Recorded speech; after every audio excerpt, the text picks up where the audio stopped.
All right, Crim 11, here we go with Chapter 1. Chapter 1 is Adolescence and Delinquency. So this class is juvenile delinquency, obviously.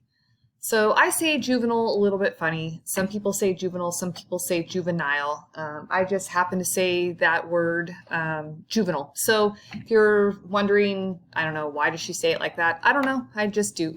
So anyways, so juvenile delinquency.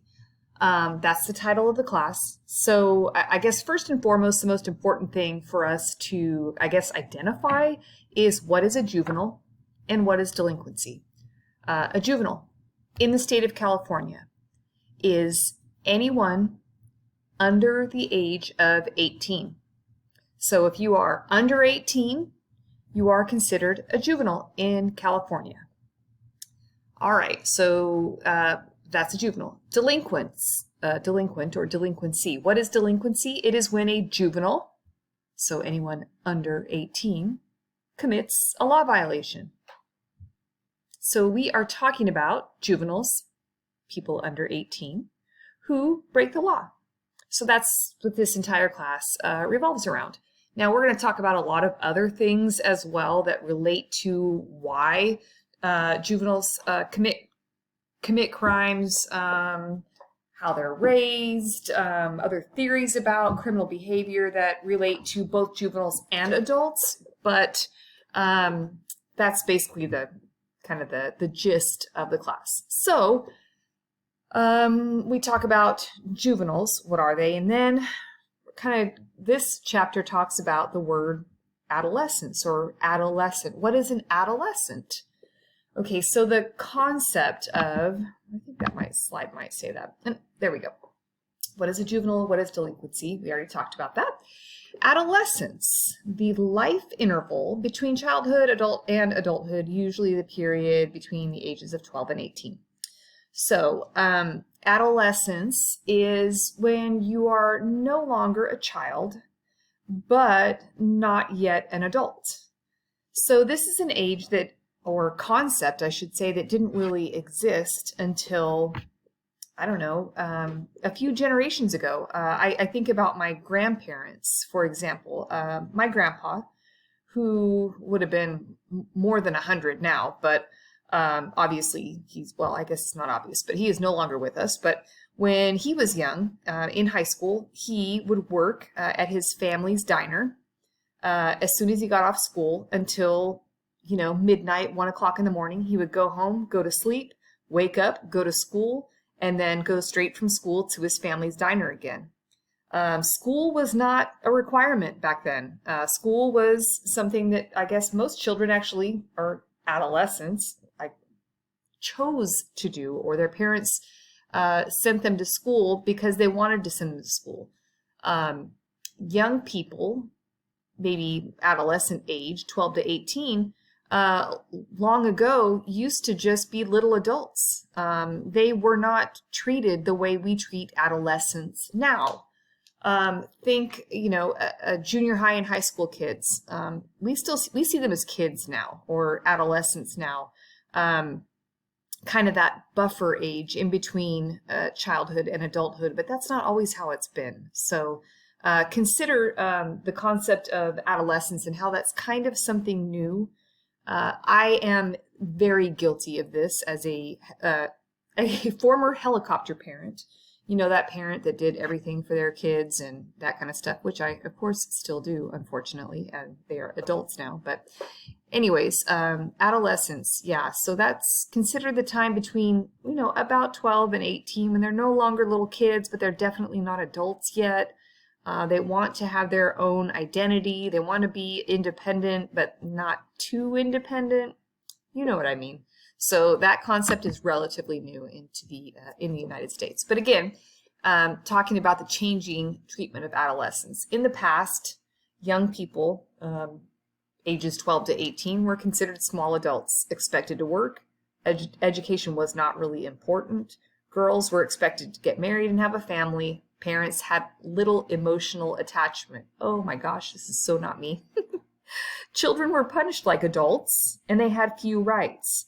So if you were a 14-year-old back in my grandfather's era, and you committed a law violation, you were being locked up with adults. You were going to be treated like an adult. There was no juvenile court system. There was no separation of adults and juveniles. They were all treated exactly the same. Now, moving on to present time, we look at adolescents, people between the ages of 12 and 18, as being in preparation for adulthood. They only work after school, and you probably have to get a work permit or get permission from the school in order to even be allowed to work. Education is compulsory, or it's required. You have to go to school now. Females are experiencing growing equality. We're getting there. Parents are emotionally involved. Yes, that is me. I'm very emotionally involved. And children do have their own court system, and they have rights. So this didn't happen until probably the 1960s, when juveniles actually started to have their own court system and rights like adults did. So anyways, interesting concept that has changed significantly over the years. So what are some problems that lead to delinquency? This is a lot of common sense stuff that you all know. Drug use. Yes, if you are a drug user or seller, is it likely that that could lead to delinquency? Well, those are illegal, so those are delinquent acts. So yes, of course. School problems. So imagine if every day you went to school and you were not successful. How would you feel about continuing to go to school? How would you feel if every day you went to school and you felt inept or like you weren't good enough? You might try to find something else that you were good at. Could that be something negative, like breaking the law, like stealing cars, like being involved in gang activity? It could. So school problems definitely can have a significant impact on whether or not a juvenile becomes a delinquent, and vice versa. Gang involvement, can that lead to delinquency? Of course. Gangs, as we define them, and we'll talk a lot about gangs later, but they are required, a requirement of a gang is to be involved in delinquent activity. So that's how they're defined. If they're not delinquent, if they are not involving themselves in criminal or delinquent behavior, they're not defined as a gang. So anyway, so gang involvement, is that a problem that leads to delinquency? Absolutely. Sexual activity, a lot of times if a young person or a juvenile is involved in sexual activity, first and foremost, it is illegal for anyone under 18 to participate in sexual activity, which a lot of people don't know. And secondly, it's basically kind of an inappropriate thing for their age. So a lot of times sexual activity comes about when someone has been abused or neglected or mistreated, or other things have happened in their life, and that can lead to delinquency. So family problems, again, and I say imagine, but some of you probably have even gone through this. Imagine your dad is beating your mom up at home, and you're up half the night listening to your mom and dad fighting. Can those problems lead to issues in school, in life in general? Can they lead you to make bad choices, or a young person to make bad choices? Absolutely. So family problems definitely can lead to that. And then, of course, we have mental health problems, and I think we've all seen how mental health problems can lead to both delinquent and criminal behavior, especially when those mental health problems are left unchecked and they are not treated. All right, parens patriae. This is a medieval English doctrine. You can read what it says here. So what I'm gonna explain it to you in my words. The King of England was frustrated that there were a lot of young people who were, in his mind, not being cared for properly by their parents, and they were running wild and committing crimes. So he ultimately said, you know what? I am going to just take over as their parent. I'm going to make decisions on behalf of their parents because their parents are not doing a good job. So that's ultimately where this concept started. And now we in the US use that same concept, except for it's not the king who is stepping in as the parent, but it's typically our court system or government agencies that step in as a parent and act as and make decisions on behalf of a parent when the parent isn't stepping up and taking care of business on a child's behalf. So let's say, a parent is physically abusing a child. Then a court can come in and say, parent, you are not doing your job. I am ultimately saying you are no longer the parent. I, the court, am going to step in and make decisions on behalf of your child because you simply can't do so. How do I remember the concept of parens patriae? And I tell my students this all the time.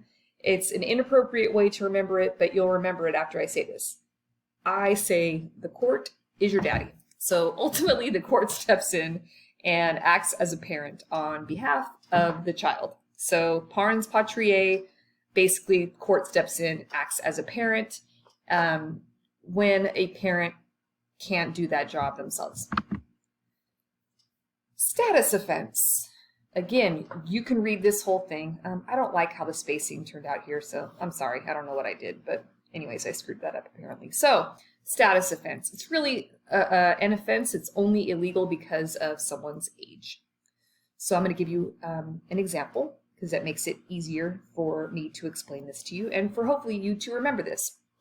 Let's say I, an old woman, am walking down the street at 2 o'clock in the morning in the city of Fresno. I'm not doing anything else wrong. And Fresno PD rolls up on me and says, hey, what are you doing? Is there a problem if I, an old woman, am walking down the street at 2 o'clock in the morning in the city of Fresno? No. If I'm not doing anything else, no, there's absolutely no problem. Let's say a 13-year-old girl is out walking around at 2 o'clock in the morning by herself in the city of Fresno. Fresno PD rolls up on her. Is there a problem? Yes, there's a problem because a 13-year-old girl should not be walking around at 2 o'clock in the morning by herself. That is a curfew violation. It is only illegal because of the age. So you can see some other curfew violations: incorrigibility, meaning the child isn't behaving at home, running away, truancy, underage drinking, things like that. So these are things that are only illegal because of someone's age. That's a status offense. What age is one deemed an adult? Okay, in different states, they are different. So like I said earlier, California, under 18. Once you turn 18 years old, you're an adult in California.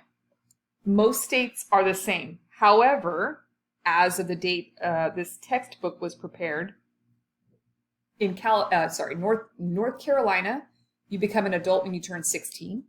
Texas, Missouri, Wisconsin, Michigan, Georgia, South Carolina, Louisiana, and New Hampshire, that age is 17, and then all others are 18. So it does vary between states, but most states are 18. Most states are 18. So California, the second you turn 18, you are an adult. The deinstitutionalization, I know it's a mouthful, of status offenders. So what we have done, a lot of people think that if you run away from home and you are a juvenile, that you're going to end up in juvenile hall. That's just not true. Status offenders do not end up in juvenile hall. They don't go into custody for simply running away from home or truancy or curfew violations. We don't lock juveniles up for those reasons. So who are status offenders? That's who those people are. We know what they are. They are people who have broken laws that are only illegal because of their age. Should we keep them apart from actual delinquents? Now, delinquents are youth who have committed a law violation, something that even would be illegal even for an adult. And I mean, I would argue we probably should keep them separate. At this point in time, the young people that are in custody in our juvenile hall are in custody for pretty serious offenses. So you probably don't want a juvenile who has run away from home to be in custody next to a murderer. So that's really why we don't keep status offenders in custody anymore. Then we have what we call crossover youth. Crossover youth are young people who might have been removed from their parent or guardian because their parent or guardian was neglectful or abusive. And then they maybe got arrested and then ended up being delinquents. I'm going to kind of explain more of that, a little bit more of that later.